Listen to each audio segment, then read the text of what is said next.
Enough new movies. Let's talk about something old and good. Dark City. Oh my goodness.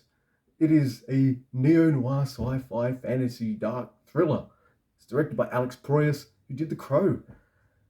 Wow, you go from The Crow to this. It's interesting. I got a little worried. There's three writers: Alex Proyas, Lem Dobbs, and David S. Goyer. Three writers. I don't usually like too many chefs in my kitchen.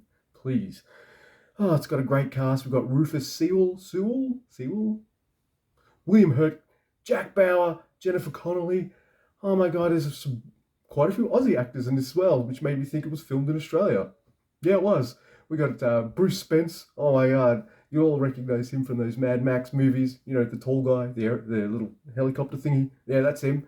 We got Melissa George and Colin Friels. So I was like, whoa, pretty cool cast here. And man, this movie is balls to the wall what I want in a movie. I want a movie that's imaginative, beautiful, mysterious, interesting, full of ideas, and not boring. Is that so much to ask for? Give me your art and make it interesting for me. By giving it, a really good plot and stuff. Because this movie has one. Watching this, I kept thinking, this reminds me of so much more other sci-fi. Reminds me of Metropolis. Reminds me of The Matrix. This came out a year before The Matrix. Holy crap. I wonder if the makers of The Matrix saw this. Huh. It deals with like the nature of who we are as people. It does play with ideas of like what's real and what isn't, but also fun ideas like, do our memories make us what we are and do the things that we do? Is that part of who we are? Or if we take them away, do we still have the same kind of human nature underneath? What happens then? This movie is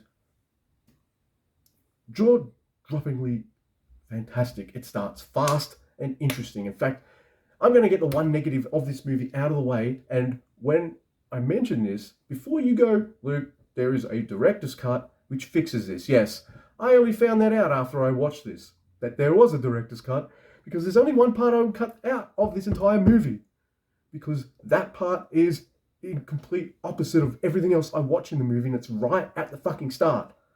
And I have to complain about it. You ever watched the original version of Blade Runner?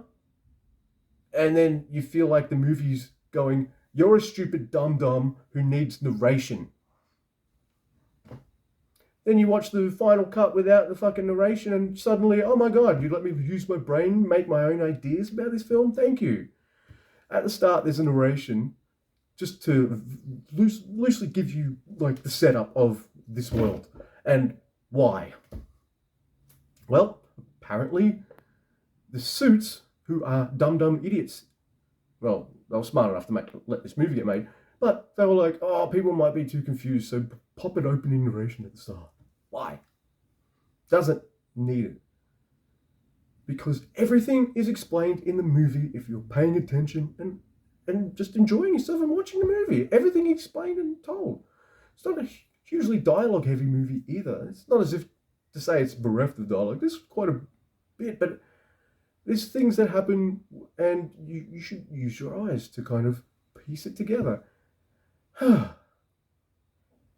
this movie was so refreshing to watch. It has Rufus playing a guy named John Murdoch. He wakes up suddenly, no memory of who he is, and he's being told by Jack Bauer to run. People are after you. Now he has to piece together who he is, who he was, and kind of find out the mystery behind everything that's happening. In between that, he's been set up as a serial killer who's apparently killed all these prostitutes, allegedly, and now he's also got cops after him, the main cop played by William Hurt. And the movie just doesn't slow down. I loved that. There's no breathers. Just bang, bang, bang. Oh, they'll start giving you these ideas and basic premises, and then I'll build on top of them, and they'll build on top of that. Kind of like how this city kind of reconfigures and rearranges itself. Look, if there's another light criticism, some of the effects might be dated, but who gives a shit when the presentation is just so absolutely wonderful?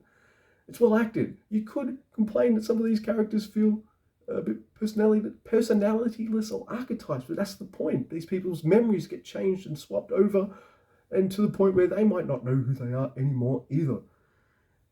It's incredible. It's an old movie, and I'm not even going to spoil it, really. If you haven't seen Dark City, you should watch it. It's a sumptuous feast for the brain and the eyeballs, and I loved absolutely every second of it. And I probably now wish I watched the director's cut instead of the standard edition, but hey, if I can handle a bit of dumb narration at the start, because the rest of the movie more than makes up for it. It's a fucking wonderful package. It's 1 hour and 47 minutes of ideas. You ever seen a book that's supposedly full of ideas that are amazing, and then you're just like, oh, it's this thing? Ugh. And then someone else comes along and writes a book that has similar ideas in it, and it's like this? Yeah, that's me. I kind of like that. Short. I got 8, and if anyone says, Luke, what, you got some kind of bad attention span or something? Yes, I do. I have ADHD.